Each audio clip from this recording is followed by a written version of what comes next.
సూర్యాపేట జిల్లా పాలకవీడులో పాలిటిక్స్ తారస్థాయికి చేరితే పాలకవీడు మండల సర్పంచ్ ఎన్నికల్లో బీసీలకు కేటాయించకపోవడంతో మండల ప్రజలు ఈసీపై ఆగ్రహం వ్యక్తం చేశారు.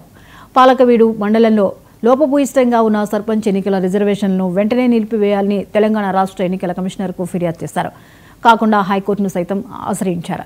మండలంలోని మొత్తం 22 గ్రామ పంచాయతీలు ఉండగా అందులో ఒక్క గ్రామ పంచాయతీలో కూడా బీసీలకు రిజర్వేషన్ కేటాయించలేదని, బీసీ జనాభా అధికంగా ఉన్న చోట్ల కూడా జనరల్ రిజర్వేషన్లు కేటాయించడంతో బీసీలకు తీవ్రంగా అన్యాయం జరుగుతుందని మండల ప్రజలు పెదవి విరుస్తున్నారు. తెలంగాణ రాష్ట్ర ప్రభుత్వం మన జీవో రిలీజ్ చేసింది. గ్రామ పంచాయతీ ఎన్నికల్లో జీవో నెంబర్ 46. కేంద్ర ప్రభుత్వం యొక్క నిధులు ఎన్నికలు జరగకపోవడం వల్ల నిధులు రావట్లేదనే ఉద్దేశంతో తక్షణం ఎన్నికలు జరపాలనేది రాష్ట్ర కేబినెట్ నిర్ణయించింది. ఆ కేబినెట్ లో అనేక అంశాలు దాంట్లో పొందుపరచడం జరిగింది. ఆ జీవోకు సంబంధించి ప్రధానంగా ఏంటంటే రిజర్వేషన్స్. ఈ రిజర్వేషన్ చూస్తే డెడికేషన్ కమిటీ చేసినారు.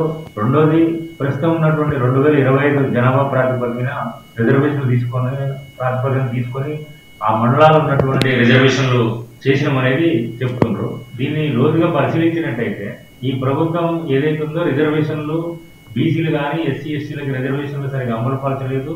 ఆ 2025 జనాభా ప్రాతిపదికన కానీ ఆ రొటేషన్ సిస్టమ్ కూడా ఏది ఫాలో కాలేదనేది మనకి స్పష్టంగా అర్థమవుతుంది.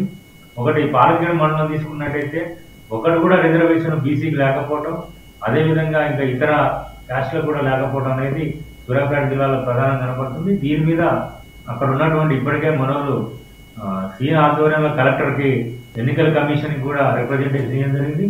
ఈ జీవోని సరిగ్గా అమలు పరచనేది ఏందో రిజర్వేషన్ లేకపోవడం వలన గత అనేక సంవత్సరాల నుంచి ఎదురు చూసి రిజర్వేషన్లో ఉండి ఆ యొక్క పోటీ చేయాలనే ఉద్దేశంతో ఉన్న వ్యక్తులు చాలా మంది నిరాశకు గురవుతారు. వాళ్ళు కోర్టుకి మమ్మల్ని ఇప్పటికే ఆశ్రయించడం జరిగింది. ఆ జీవోలు ఉన్నటువంటి అంశాలని పొందుపరచకపోవడం వలన అధికారుల యొక్క నిర్లప్త, అధికారులు ప్రధానంగా రాజకీయ నాయకులకి స్థానిక లీడర్కి లొంగి రిజర్వేషన్లు పాటించలేదనేది ప్రజల నుంచి స్పష్టంగా వ్యతిరేకత వస్తుంది.